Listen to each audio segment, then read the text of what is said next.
السلام علیکم همدیاران عزیز، شما را با فرارسی سال نوی 2022 از صمیم تبریک و مبارکباد نموده با یکایک شما خانه آبادی، روزگار تیج، بخصوص سلامتی بردوام آرزو دارم.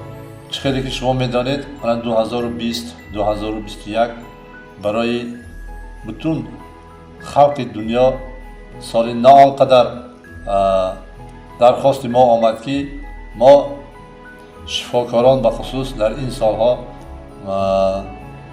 از تحت دل خدمت کردیم تا سلامتی مردم را برقرار کنیم.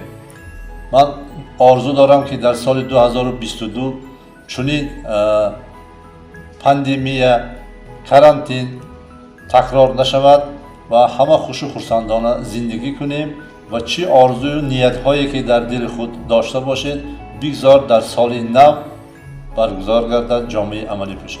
بادا مبارک سال نو، بخت نو و اقبال نو. سال نوتان مبارک دوستان عزیز.